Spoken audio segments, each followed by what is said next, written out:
it fast. Right here on the Anycast. Make it strong, make it last. Right here on the Anycast. All right, I'm excited. I'm here with Mike today, who we just bumped into each other at the Podcast Movement Expo conference in Washington, D.C., not in Washington, D.C. Recently.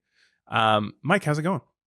It's fantastic. And I'm so glad we got to meet at that event. It's my first time going to Podcast Movement. Before we get started, who are you? How did you get here? And 2 minutes on what, if anything, you'd like to sell so that people can fast forward 2 minutes and avoid the pitch. Yeah, so I'm Mike Allton. I live in St. Louis. I've been creating content for over a decade. I've had side business and full-time gigs simultaneously for that entire period. For the last 7 years, I've worked full-time for Agorapulse, their social media management tool, and it's there that I have 4 active podcasts, which is why I was at Podcast Movement to see how I could level up my podcasting. And then the social media hat's my side hustle, where I talk today about AI and marketing, and I've also got an AI podcast there, the AI and Marketing Unpacked show. Awesome. That was very condensed. Everybody who fast forwarded 2 minutes is going to miss the next part of this conversation. That's right. Yeah, you got to go back and you got to figure it out. You got to hear me say my pitch 3 times. Why don't we just sit here and say nothing for another minute and 20 seconds so everybody can catch up? I feel like it's predictable, but I want to dive right into AI. Like, one of the major areas where AI can contribute right away is marketing. And lucky for us, that is at least your day job ballywick, or some of your day job ballywick. So talk about marketing today, and number one, how podcasting fits into that, since we're coming off the heels of the show, and how you've seen that change over the last little bit and what you see in the future. And then number two, how do our new AI overlords fit into today's marketing landscape? Like, how does that make today's marketers more productive than ever?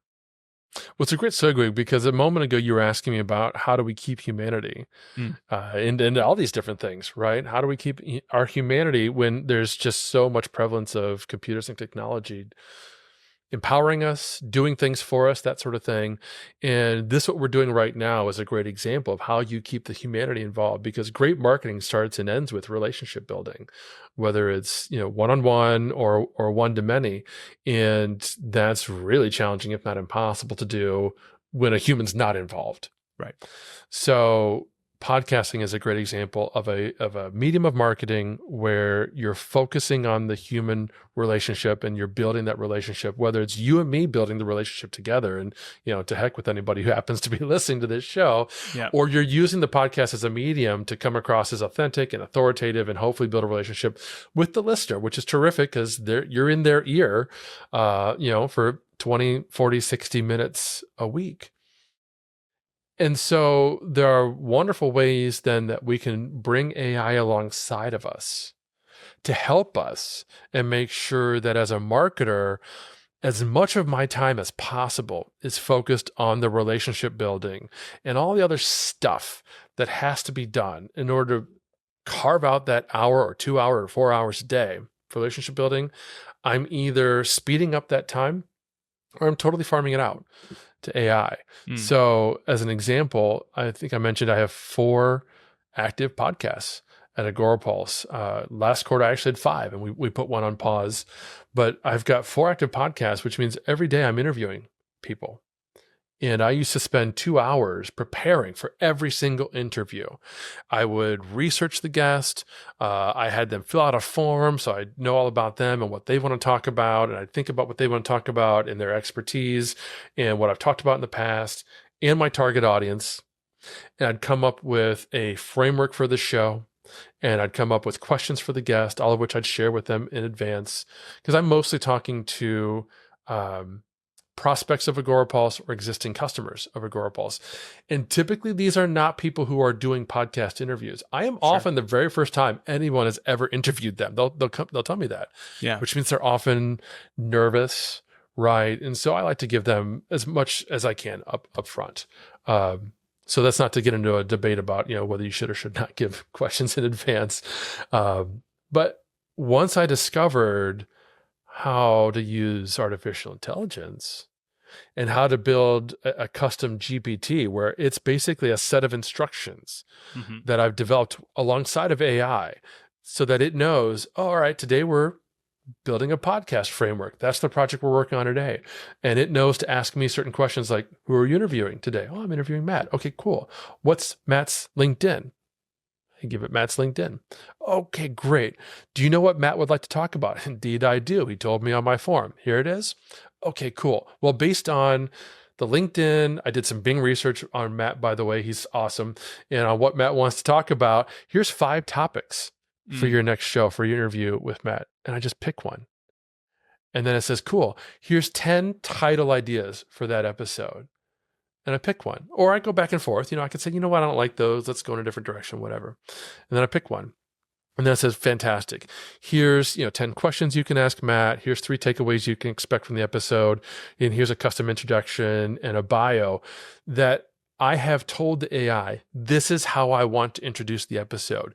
This is how I want to introduce the guest, because I want to hype them up as much as I possibly can. Because again, I know 9 times out of 10, I'm the first time anybody's ever interviewed this individual. Yeah. I want it to be an amazing experience for them, right? And I know as an experienced interviewer, mostly like live and speaking and that sort of thing, that there's a lot that I can do in the introduction of the guest to make them feel fantastic. Yeah. A lot of it's the words that I choose to use. Some of it's the energy and the pacing and that sort of thing. And I've taught it all of that.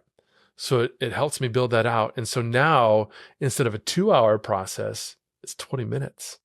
And I went from being able to do 1 podcast for the company to 4 podcasts where we're targeting different verticals, right? We've got a podcast for B2B, 1 for agencies, 1 for retail, and 1 for hospitality. And I'm talking to social media managers and agency owners, and I'm giving them the platform to share their story, which is terrific, because then we can use that recording for all kinds of content marketing that we can get into. Yeah. But it's AI that's allowed me to scale that in a way that just as individual contributor, I would not have been able to do otherwise. Right. Or you would have been paying. So I'm hunting for the job that got lost as a result of AI there. And in that case, it would be, there isn't one. And potentially the impact is N number of more customers for Agorapulse and therefore net job growth as a result of AI, which is kind of where we're looking. The flip side would be that had you said, I am going to have 5 shows, damn it, come hell or high water, and I need budget because I need a part-time or a consultant basis production partner who's going to go research all my guests and give me a show format and that's probably the person who goes, oh, actually, never mind. Right. That's the one that went away. But it's interesting. It was an enabler though, right? Like that was the story. It was never, I'm going to go consider getting a person. So like the economics of that job probably wouldn't have worked prior, versus now it's like, oh, well, now let's get our productivity up because we have AI at our disposal. That's exactly right. I launched 1 podcast in Q1, then I launched 2 more in Q2. And because of the process, I was able to have frank conversations back and forth with my CEO. That's who I report to. And so come Q3, he's like, well, let's add 2 more podcasts. And for me, that was no problem. I mean, my other primary takeaway there is you're way more prepared for your podcast than I am for mine. So that's a good thing. These are my show notes. Well, Mike Allton, thank you so much for your time. This was great. I hope to see you sooner than later somewhere. And if not, I'll be watching and listening. Sounds great. Thank you so much for having me. I appreciate it. This is different, another round, so much more to talk about. Gonna aim to satisfy with help from CashFly. Get to it fast. Right here on the Anycast. Make it strong, make it last. Right here on the Anycast. The Anycast podcast, brought to you by CashFly.